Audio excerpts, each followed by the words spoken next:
munaasabad ay guddida qandaraasyada qaranka Soomaaliland ku shaacinayeen shirkadda ku guuleysatay dhismaha wadada Kalabeed ilaa Hargeysa ayaa maanta lagu qabtay xarunta guddida qandaraasyada qaranka waxaana munaasabadaasi ka soo qayb galay xubnaha guddida qandaraasyada qaranka shirkadda mashruucan ku guuleysatay hay'adda GIZ oo iyadu mashruucan maalgelinaysay iyo maareeyaha guud ee hay'adda horumarinta wadooyinka Soomaaliland waxaana ugu horreynba munaasabadaasi ka hadlay agaasimaha guud ee guddida qandaraasyada qaranka iyo qaar ka mid ah xubnaha guddida qandaraasyada qaranka iyo sarkaal ka socday hay'adda GIZ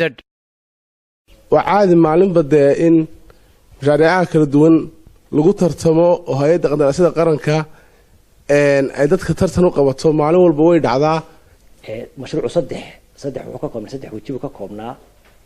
هو حوض قيمين يي أنتي بيده هرمود كهيد overall management كجودة معمر كجود لهيد RDA هذا سيدو كله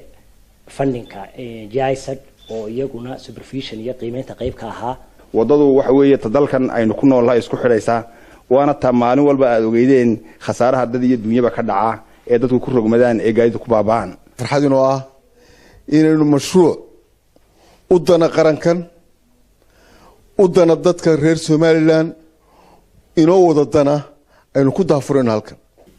GIZ remains committed to the Somaliland Republic and will support RDA in the upcoming time. gudoomiyaha guddida qandaraasyada qaranka Nuux Maxamed Xuseen ayaa waxa uu ku dhawaaqay shirkadda iyadu mashruucan ku guuleysatay 12 shirkadood ayaa u soo tartamay 3 shirkadood baa short list ka soo galay management and engineering company Somaliland Home Group Amal Chefi civil engineering contractor and company wuxuu nasiib ku siiyay oo ku guuleystay Somaliland Home Group kale waxa isaguna halkaasi ka hadlay maareeyaha hay'adda horumarinta wadooyinka Somaliland engineer Cismaan Sheekh Cabdi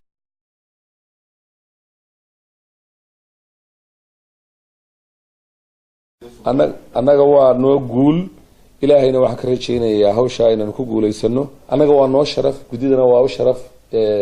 even tartamayaashii waa u sharaf oo u sharaf weeyay waana iman doonaan mashaariic badan oo kale oo ay qayb intina waxa halkaasi ka hadlay gudoomiyaha shirkadda Somaliland Home Group Sudan Cabdirasaaq Jaamac Ismaaciil isagoo ballan qaaday in ay dhisayaan wado tayo leh sidii horeba looga bartay wadada madaxtooyada hormarta wadadii dalay Kalabeed tan Xamaas ilaa iyo macaaneeya waxaan dhisnay wadada Argaba 5 kilomitir baan ku leenahay Burco 5 kilomitir baan 6 kilomitir soo dhignay Berbera 6 kilomitir baan dhignay Gabiley 3 kilomitir wajaale 2 kilomitir baan dhignay wadanka meel intiisa badan waxaanu ka soo shaqeynay ma jirto aqoonta ay u leeyihiin waxaan ka shaqeynayaan iyo qiimahaaga iyo qalabka aad haysatid ayaa lagu xulanayaa xanuun maleynaya markii daan tartanay intaaba anagu inaanu ugu hayskadi ugu cadda nasiibkuna iyo tawfiiqda meelaha ay halgeedi jirtaa